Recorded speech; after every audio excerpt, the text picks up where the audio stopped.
الأنفس حين موتها والتي لم تمت في منامها فيمسك التي قضى عليها الموت ويرسل الأخرى إلى أجل مسمى إن في ذلك لآيات لقوم يتفكرون আল্লাহ পাক বলতেছে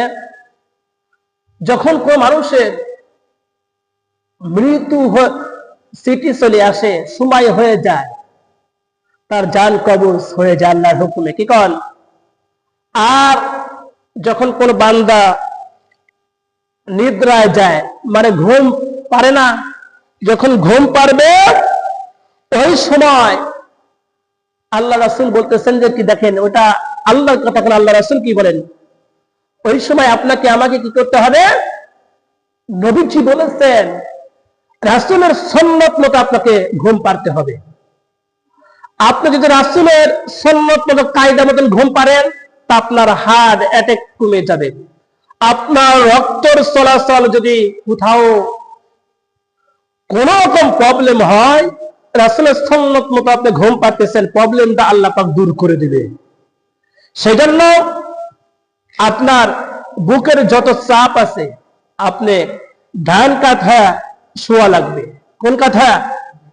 ধ্যান কাঁথাদের সমস্ত রক্ত চলাচল গুলো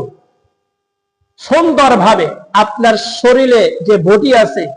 মাথার তালু থেকে পায়ের তালু পর্যন্ত আল্লাহ পাক সুন্দর করে ফেরেশতার মাধ্যমে আল্লাহর কুদরত দিয়ে আপনার সবকিছু সুন্দরভাবে যাতে আপনার সমস্যা না হয় এই সুন্নাত মতো আপনি সুন্নাত কায়দায় ঘুম পাড়তেছেন আল্লাহ পাক আপনাকে হেফাজত করবেন বলেন সুবহানাল্লাহ তাহলে আমরা সেই দোয়া পড়ব কি কারণ যে দোয়া নাও পারেন বিসমিল্লাহ বলে শুতে হবে কি কারণ আমরা দোয়া পড়ব আল্লাহুম্মা বিসমিকা আমুতু ওয়া আহইয়া আমরা যে ঘুম পাড়তেছি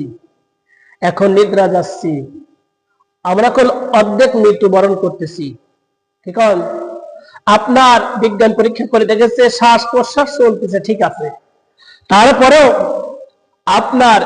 এই রুহটা আর থাকে না ঠিক আছে আল্লাহর আরশের সামনে যায় যদি আপনি নেককার বান্দা হন নেককার বান্দি হন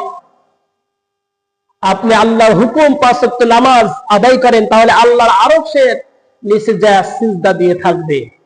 কি দিয়ে সিজদা দিয়ে থাকবে আর যদি না এই কাজগুলো না করেন আরশের অনেক দূর ফাঁকে থাকে পুরা সিজদা দিবে না ওই রূহগুলো শুধু কান্না করতে থাকবে ফুফায়া ফুফায়া কান্না করবে আল্লাহ এই রূহটা কার মধ্যে ঢুকা দিয়েছে আল্লাহ এই রূহটা যে যার মধ্যে ঢুকা দিয়েছে সে তো আল্লাহ আপনার হুকুম পালন করে না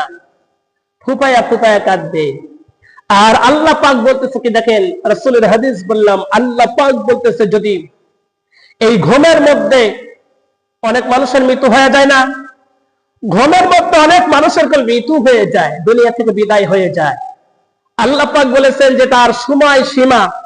যখন শেষ হয়ে যাবে তার রূহটার ফেরত দেওয়া হয় ঘুমের মাঝেই তার জানটা কবজ করে নেওয়া হয় তাদের সময় শেষ হয়ে যাবে সেই জন্য আমরা যখন ঘুম পাড়তে যাব আমরা সবকিছু ইস্তেগফার করে দোয়া দরুদ পড়ে কালেমা পড়ে আল্লাহর কাছে মাসুম বাচ্চা হয়ে ঘুম পাড়বো আল্লাহ আমি তো ঘুম আসতেছি আল্লাহ আর যদি চেতন না পাই কি এই দুনিয়ার মানুষ সাদা কাফন পরায়া মহিলা হোক আর পুরুষ হোক সমস্ত মুসলমান নারী এবং পুরুষদেরকে এই তওবাগুলো করে খাস দোয়া করে ঘুম পাড়তে হবে ঘুম থেকে না জাগ্রত আল্লাহ আল্লাহর যদি ইলমে আল্লাহর ডায়েরি খাতাতে আপনার যার হায়াত না থাকে ওখানেই আপনি শেষ হয়ে যাবেন আর যদি আপনার আরো সময় কিছু থাকে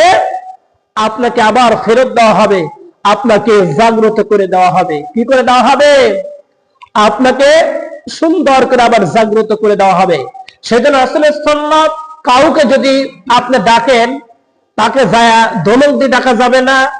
তাকে দুষ্মুষি, তাকে গায়ে হাত দিয়ে মানে জোরে করে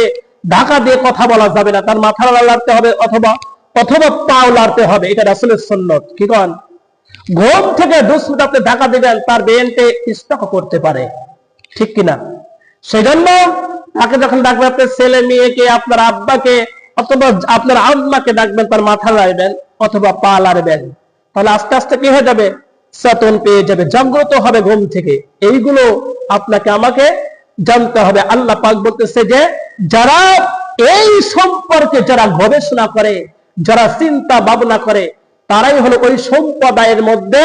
তারাই হলো আল্লাহ পাকের নিদর্শন এবং তারাই হলো জ্ঞানী। বলেন সুবহানাল্লাহ।